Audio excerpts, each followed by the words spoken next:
Good morning, John. One of the main thing about fish is the swimming. Welcome back. This is the second episode of Bizarre Beasts Season 0, our year-long project to remaster the original Bizarre Beasts videos, which I made for Vlogbrothers, with corrections, updates, and new material. Make sure you stick around for the pin set announcement and for even more bonus facts about these amazingly weird fish. Being on land can suck because of how stuck you are to it. Like, the top performing human in the world right now can get like 8 feet off the ground unassisted. And then after all that work, they just come right back down.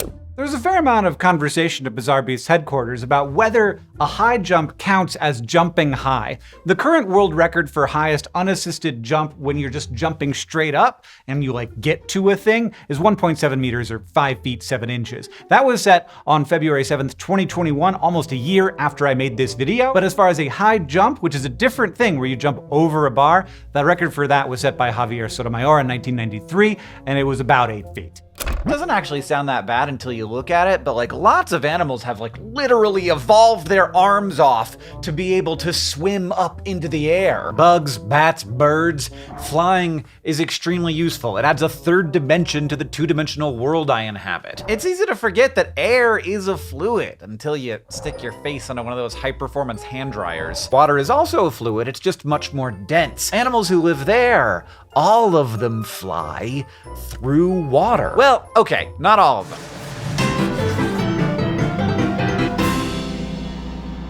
This is the red handfish. They can swim, but they almost never do. Instead, when they move, which they rarely do, they walk across the bottom of the ocean on their modified fins that look almost upsettingly hand-like. Handfish are a kind of anglerfish, and they live in only one place in the world, southeastern Australia. And they're not doing great. The red handfish is arguably the rarest fish on Earth. There are only 2 populations, each with less than 50 adult individuals. Though it's not for lack of trying. Handfish moms vigilantly protect their eggs from potential marauders for weeks on end, never leaving them until they hatch, and every time a clutch of red handfish eggs hatches, the world population of red handfish literally doubles. So to be more specific here, the adult handfish guards the eggs for 7 to 8 weeks in late spring when they spawn, and each egg mass contains around 30 to 60 eggs. So most fish use these hatching events for what's called dispersal. The little fish are larval forms and they become planktonic. They just let the ocean carry them around. Most of them end up in places that aren't going to be great, but some of them end up in places where they can thrive. But no, and this is very weird, handfish babies are just handfish that are smaller. They have no swim bladders, just like adult handfish. They just sink to the ground because they are very dense, just like adult handfish. So there are these 2 isolated pockets where red handfish are, and all the babies just fall to the ground in the 2 places where they're left. This is not great for the survival of the species. Indeed, and this kind of blew my mind, the IUCN, which is the organization responsible for this stuff, has classified only 1 marine fish as officially extinct. It was not meant to be a pun. And this is not to say that there haven't been other marine fish that have gone extinct. This is more a function of not knowing very much about the ocean. But the smooth handfish is known from a single museum specimen that was collected 203 years ago. And after a lot of science and a lot of surveys, it has not been seen since. I actually have an update about the smooth handfish to share here. After I originally made this video, the IUCN reversed their decision about the smooth handfish. It's not listed as extinct anymore. Now it's considered data deficient. And that just means that the IUCN doesn't think there's enough information to assess its risk of extinction based on its distribution or population status. What made them change their minds came down to how they define extinct. Their definition is, quote, "A taxon is extinct when there is no reasonable doubt that the last individual has died. A taxon is presumed extinct when exhaustive surveys in known and/or expected habitat at appropriate times and throughout its historic range have failed to record an individual. Surveys should be over a time frame appropriate to the taxon's life cycle and life form." And the petition to unclassify the smooth handfish was based on what counts as an exhaustive survey in the definition of extinction. Essentially, neither side provided a good enough quantification of whether surveys for the smooth handfish have been exhaustive enough, so the IUCN concluded that there wasn't enough data to call it extinct. Will the red handfish share its fate?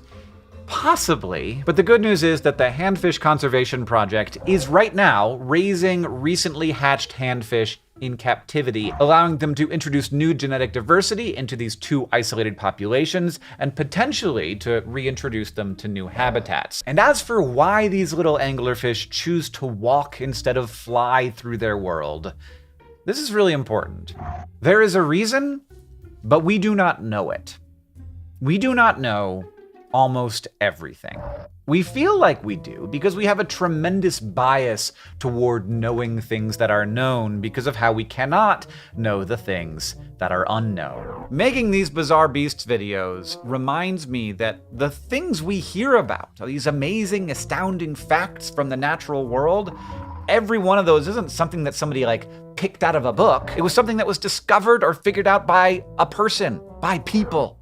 The most bizarre of beasts. Thanks for watching, and thank you again to the Handfish Conservation Project for all of their incredible handfish footage. Thank you for revisiting this beast with me. If you missed the handfish pin the first time around, our Season 0 pin set is now available. This set includes all 12 of the animals that we began this Bizarre Beasts journey with on Vlogbrothers, as well as a bonus pin for our very first Bizarre Beast, the Mola Mola. Mola Mola, we're sorry we kept you pinless for so long. You are one of the best fish. Hopefully, we're making it up to you. To get the Season 0 pin set and everything else Bizarre Beasts, visit BizarreBeastsShow.com.